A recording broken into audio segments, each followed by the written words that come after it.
dabalatee jireenyicha barbaadaa jirra moo buddeen barbaadaa jirra uffata barbaadaa jirra maal barbaadaa jirra kan jedhullee gaafii keessa nu galcha. Kanaafi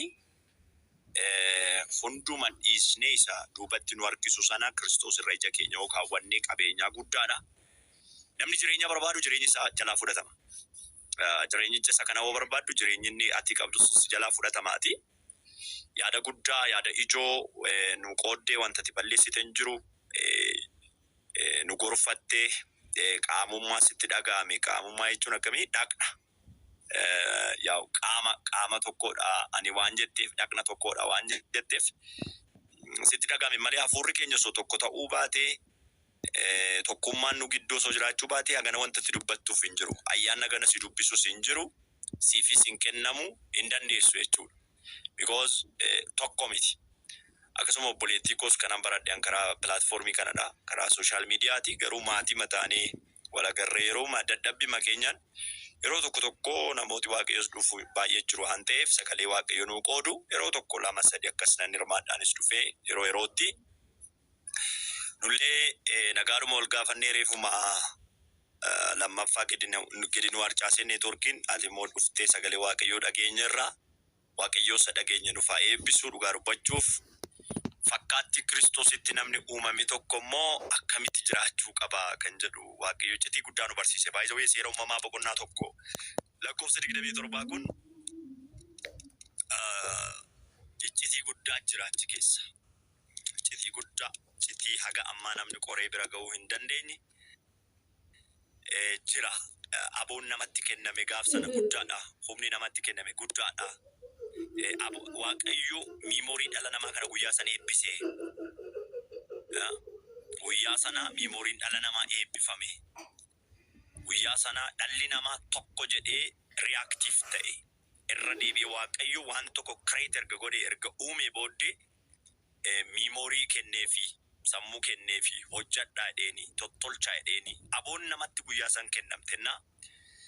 Karaa foonii karaa kanadha. Karaa hafuuraa garuu fakkaattii ilma isaa Kiristoos Yesuusin jedhe barreessaan Efesoon kun. Paul waggaa 3 biyya Efesoonitti gatii guddaa baasee wangeela kana lallabaa ture.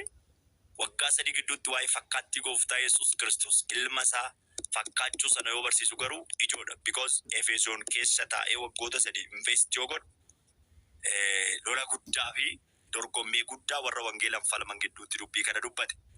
Waa'ee Kiristoos Yesuus haasa'uun baay'ee yeroo itti ulfaatu. Kanaafuu waa'ee fakkaattii gooftaa fakkaachuudhaan nutti haasa'uun iccitii guddaadha. Waaqayyo si haa eebbisu jechuu barbaadan gara kootini. Baay'ee eebbifameera dhaggeeffachuu waan barbaadeef hin tarii haalota mijataa iddoo mijataa hin jiru. Garuu dhaggeeffachuu waan barbaadeef qofadha. Baay'ee fayyadameera. Warra dhagaanii dubbii isaa ittiin jiraatan waaqayyo nu haa taasisu. Warri dhagaan immoo mana isaanii kattaa irratti ijaarratu.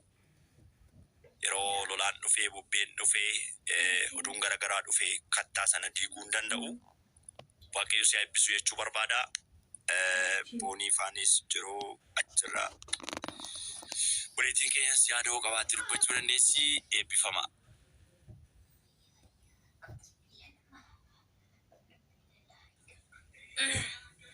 Gooftaan koo sinaa eebbisu eebbifamaa.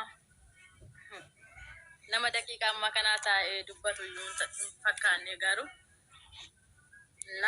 waaqayyo hunduma keessan eebbisu. Obboleessa kiyyaa ni dhaga'ama. Gooftaan koo ayyaana isaa humna isaatiin si haa eegu. Karaa deemtutti milkaa'i, waan hojjettu irratti milkaa'i. Waan yaaddee biraan ga'i, waan hidhattee bira ga'uuf aggaamaa jirtu. Ani kan si haa qabachiisu waaqayyo. Inaaffaan mana waaqayyo sirraa jiraatu yeroo kamiyyuu. Ameen.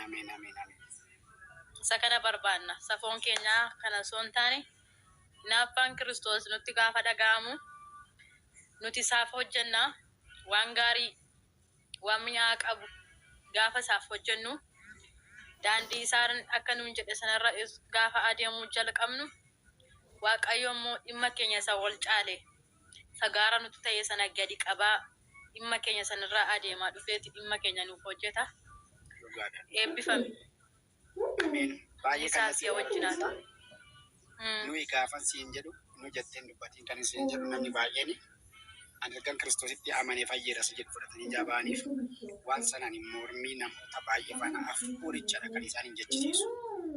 Ani garuu kan hin jedhu faarfataa taaddee tokko hin beektaa ta'e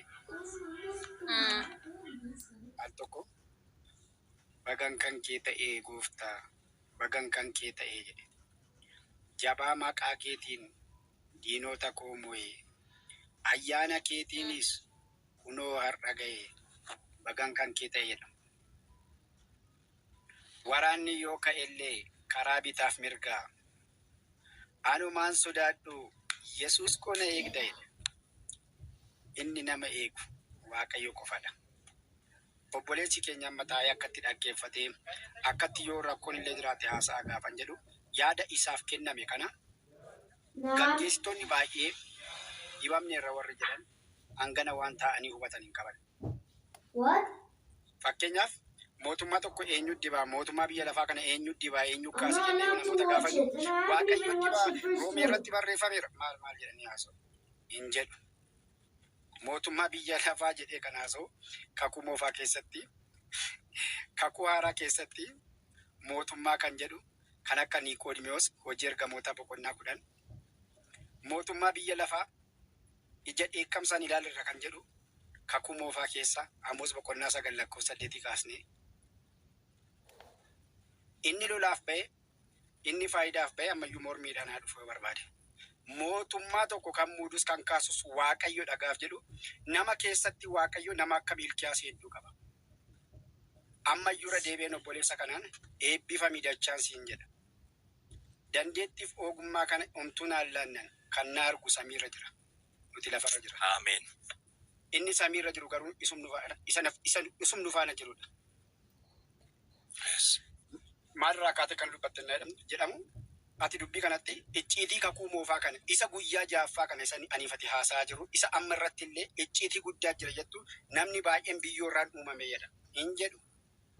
Inni biyyoorraa uumame erga dhufnee iddoo kana geenye booda inni biyyoorraa tolfame suni qulqullummaatti akka qabannee nuti jiraannuuf Waaqayyo isa nu abboomu. Wangeela Yohaannis boqonnaa 4:24 Waaqayyo hafuuradhaadha.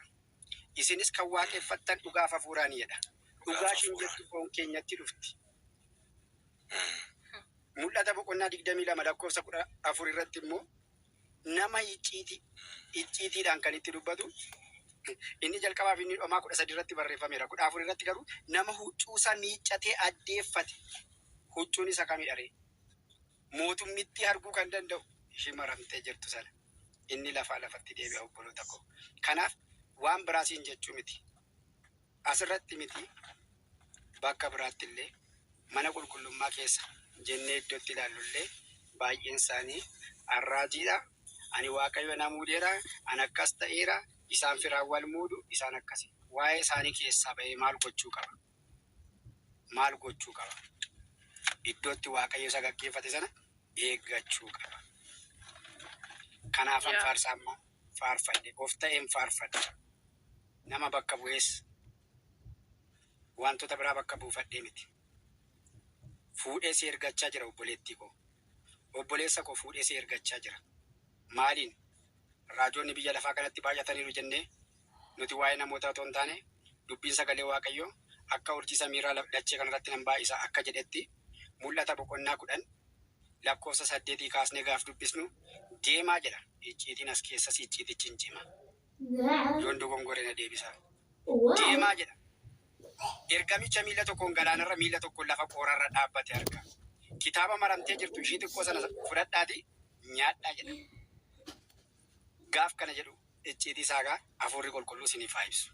Baay'ee ulfaata. Waan jirutti fakkaata wangeela baate. Amma yeroon haasa'u waan jiru waan hin beeku natti fakkaachuu danda'a. Iddoon jiru garuu hin beeku. Inni beeku samii gubbaa jira. Kanaafiyyuu Waaqayyo deemi harkaa fuudhii nyaadhu gaaf jedhu inni si faana jiru abdiidhaan ganaa isaa hin dhufa jettee eegdu otoo hin taane isa jireenya siif laatudha. Waaqayyo na faana jira. Naa dhufaan abdiidha. Na faana jiraan garuu jireenyadha. Inni na faana jiru eessaan eega? Inni ani haasaa jiru maalidha? Inni nan dubbachaa jirudha maalidha? Garuu ammayyuu Waaqayyo araara isaatiin naa eegu. Waanan dubbadhe ammallee hin beeku. Waanan jechaa jirus hin beeku. Akka gorsaatti naasa'e malee akka barumsaattis akka barsiisaatti miti. Obboleessa koo ogummaaf hubannaa ammallee dachaasa isa akka Phexros dubbate. Phexros maal jedhe? Ameen. Eenyu naan jedhu jedhen duuka buuta isaa keessa. Warri kaan namoota baay'ee gaaf waamaniin ati masiisa jiraata ilma Waaqayyooti gaafatte jedhu maalidhaati jedheen? Dhugaadha. Kana kan siif ibse nama miti. Hafuura. Kanaafiyyuu jedheen dhagaa buqqa'u dhagaa socho'u otoo hin taane dhagaa maal ta'u? Kattaadha. Kanaafuu godhee waldaa asirratti ijaarradheedha. Wanta ati lafarratti hidhe Waaqa irratti hidhamaa ta'a jedheen. Kan inni jedhu dubbii yoo ta'e kan Waaqayyo jedhu garuu irratti haa raawwatu. Obboleettii koo. Ameen. Atis Ameen. kana ol si haa Ameen. naaf eebbifamaa isinin jaaladhaa. Baay'ee naasa'e immoo baay'een dubbadhe naaf eebbifamaan isinin jedha. Eebbifame. Gooftaan koo si haa eebbisu. Obboleessa koo. Akkasumallee nullee hinaaftuma mana Waaqayyooti. Ni naafna nullee. Wal qabannee maqaan dubbii sagalee Waaqayyoo waan lamnu. Ogummaa isaa siif haa dabalamu siin jedha. Dhugaa. Ameen.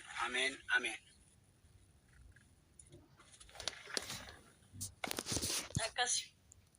Ameen.